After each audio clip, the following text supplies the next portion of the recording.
Europe 1, le journal des sports. Et c'est avec Lucas Courtin. Bonjour Lucas. Bonjour Thierry. Lucas, ce matin, dites-moi, on commence avec les championnats du monde d'athlétisme. Et quelle finale du saut en hauteur chez les hommes, Lucas? Ah oui, une finale dantesque que le Qatari Moutaz Essa Barshim a remporté haut la main avec une barre passée à 2,37 m. Le Coréen Sang Gi-ok-woo termine deuxième devant l'Ukrainien Andriy Prochenko. L'autre fait marquant de la nuit, c'est cette nouvelle victoire du Marocain Soufiane El Bakkali sur 3000 mètres steeple. Le champion olympique en titre est venu coiffer tous ses adversaires dans le dernier 200 mètres pour décrocher l'or devant Girma et Kipruto. Chez les femmes, Yolimar Rojas conserve sa couronne mondiale au triple saut, tandis que Faith Kipyegon prend sa revanche de Doha en 2019 et remporte l'or sur 1500 mètres. Côté français, bonne nouvelle pour Mélina Robert-Michon, qualifiée pour la finale du disque. En revanche, ça ne passe pas pour Mahamoudou Fall sur les séries du 200. Lucas, on passe au Tour de France à présent. Après une bonne journée de repos, c'est le début de la 3e et dernière semaine de course. Oui, aujourd'hui, 16e étape entre Carcassonne et Foix, avant d'attaquer à nouveau la haute montagne avec les Pyrénées prévues demain. Elle pourrait d'ailleurs bien convenir à un baroudeur ou une échappée si derrière les favoris restent tranquilles. Cette dernière semaine sera d'ailleurs l'ultime chance pour Tadej Pogacar de récupérer le maillot jaune. Côté français, Romain Bardet est toujours 4e et David Gaudu 8e.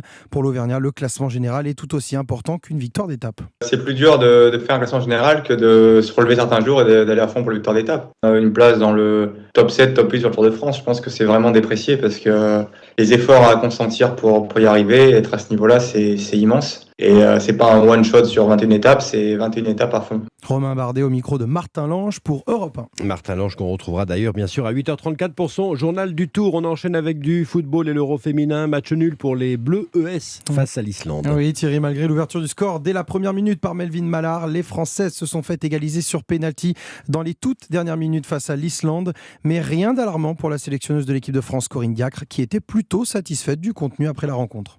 Je pense qu'on a vu une belle équipe de France qui s'est un peu plus lâchée en deuxième mi-temps.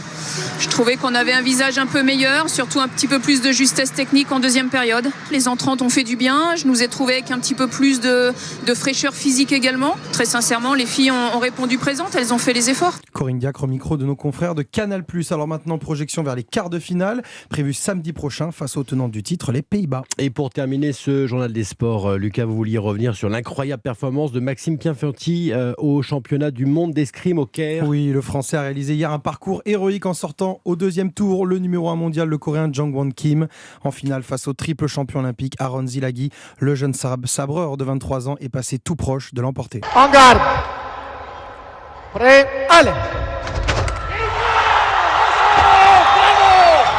Vous l'entendez, une ultime touche contestée et départagée à la vidéo par les arbitres en faveur du Hongrois, qui d'ailleurs décroche enfin cette couronne mondiale qu'il manquait à son palmarès. Lucas Courtin pour le journal des sports. Rendez-vous Lucas à 7h22 pour les compétitions de l'été. On va bien sûr poursuivre sur les championnats du monde d'athlétisme. Exactement, avec le coach Perrin toujours. Et on va revenir sur cette nuit. Allez, à tout à l'heure Lucas.